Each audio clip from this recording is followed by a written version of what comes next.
विश्वास। क्या विश्वास? आप विश्वास को समझ क्या रहे हैं? विश्वास का मतलब होता है आशा की हुई वस्तु का निश्चय और अनदेखी वस्तु का प्रमाण। तो आशा का आधार क्या है? वचन। इब्रानी की किताब 10:17 में लिखा है कि विश्वास आता है सुनने से और सुनना मसीह के वचन से। सबसे पहले यह बताइए, आपने कहा यीशु मसीह मारा गया, गाड़ा गया, जी उठा। क्या विश्वास पुख्ता हो गया? आपने तो वचन सुना ही नहीं। विश्वास जो है उसके कई रूप हैं। यदि मैं बाइबल को अलग अलग खंडों में विभाजित करूं तो बाइबल को 3 भागों में विभाजित किया जा सकता है। पहला भाग है परिचय, द इंट्रोडक्शन। परिचय के अंतर्गत परमेश्वर पवित्र है और मैं पापी हूं, और पापी और पवित्र के बीच में यीशु मसीह पुल बनकर के खड़े होते हैं कि वह मुझ पापी को पवित्र बना सकता है। यह है इंट्रोडक्शन। दूसरा, परमेश्वर का वचन प्रतिज्ञाएं हैं, प्रॉमिसेस। और प्रतिज्ञा भी 2 हैं, मृत्यु के पहले वाली प्रतिज्ञा और मृत्यु के बाद वाली प्रतिज्ञा। मृत्यु के पहले वाला जीवन के लिए रोटी कपड़ा मकान के साथ जुड़ी प्रतिज्ञाएं, और मृत्यु के बाद वाले जीवन में अनंत काल की प्रतिज्ञाएं। तो हम कौन सी वाली प्रतिज्ञाओं का बाजार गर्म देखते हैं? मुझे चंगाई दीजिए, छुटकारा दीजिए, नौकरी दीजिए, अमेरिका का वीजा मिल जाए, स्वर्ग का मिले, नहीं मिले चलेगा। तो आज 99% लोग मृत्यु के पहले वाले जीवन की प्रतिज्ञाओं को रट्टू तोता के समान परमेश्वर से चमत्कार पाने की आशा से अंगीकार करते हैं। तो आपका विश्वास किस बात पर है? फिर विश्वास की दूसरी कड़ी है प्रतिज्ञाएं जो मृत्यु के बाद लागू होती हैं, कि वह मुझे इब्राहिम की गोद में ले जाएगा, फिर वो जब दूसरे बार आएगा तो मुझे महिमा की देह देगा, और जब वो महिमा की देह देगा तो मुझे दूसरे आगमन में तीसरे नए यरूशलेम में बिठाएगा। 7 साल में वहां रहूंगा, फिर उसके बाद में फिर यहां धरती पर नए यरूशलेम में विराजमान होकर के आऊंगा, और मैं इस धरती के अंदर में 1000 साल तक महिमा की देह में पिता और पुत्र के साथ शासन करूंगा। इसकी कल्पना है क्या हमको?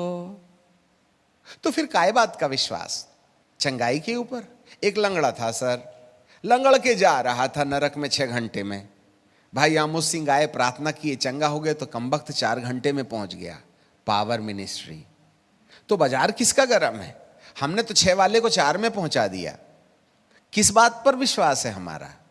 क्या हमें उस अनंत काल के जीवन पर विश्वास है?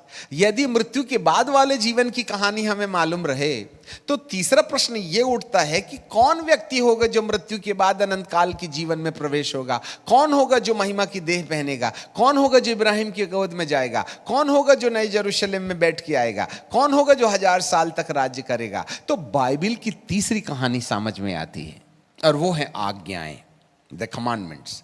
Number 1 introduction, number 2 promises, number 3 commandments.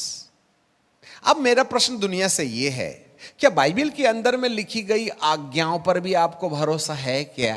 तख्ती पर लटकाने के लिए नहीं लिखा था एक गाल में थप्पड़ मारे तो दूसरा भी फेर देना। क्या हमें विश्वास है? अब आपसे एक प्रश्न है कि आप बोलते कि मैं विश्वास करता हूं, तो ये तीनों में से कौन सा विश्वास अपने पास है? इन तीनों में से कौन सा विश्वास हमारे पास है? परिचय का विश्वास हमें उद्धार देता है, प्रतिज्ञा का विश्वास हमारे लिए सामर्थ्य का काम करता है, और आज्ञा का विश्वास किया नहीं जाता, उस पर चला जाता है। कुर्ता मांगे तो दोहरा दे देना तख्ती पर लटकाने का वचन नहीं है, दे के दिखाइएगा, तब यह विश्वास काम के द्वारा पूरी होती है।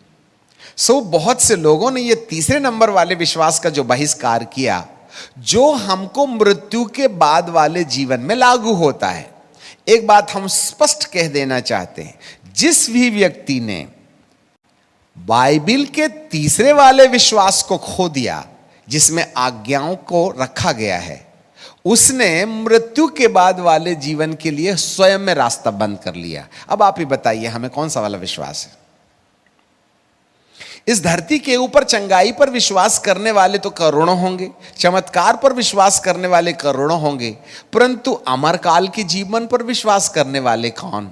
और जो अमरकाल के जीवन पर विश्वास करता है उसको सबसे पहले यह जानकारी मिलनी चाहिए कि मुझे महिमा की देह पहनने में रुकावट कौन सी चीज होगी? मेरे खुद के किए द्वारा किए गए पाप? खाली मैं कह दूं हे प्रभु मेरे पाप को क्षमा कर दे, मेरे सारे पापों को क्षमा कर दे, तो प्रभु कहेंगे मेरे को बाइबल में से ढूंढने दे सारा नाम का पाप कौन सा है। तो बाइबल में से प्रभु परमेश्वर 1 घंटे तक बाइबल में ढूंढते रहे, सारा पाप सारा पाप सारा पाप, मिला ही नहीं। आगे जाके कहते हैं बेटा सारा नाम का तो कोई पाप नहीं, बोलो ना तम्बाकू खाता हूं, लड़की को लव यू करता हूं।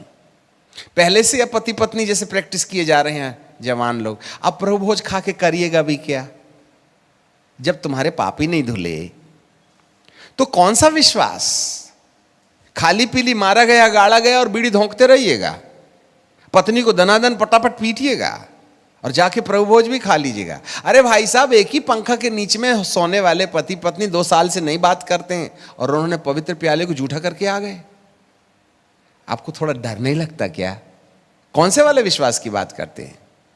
क्या हमारे जीवन में प्रभु भोज खाने से पहले वो पवित्रता है जो आज्ञा के माने जाने के द्वारा निर्धारित की जाती है?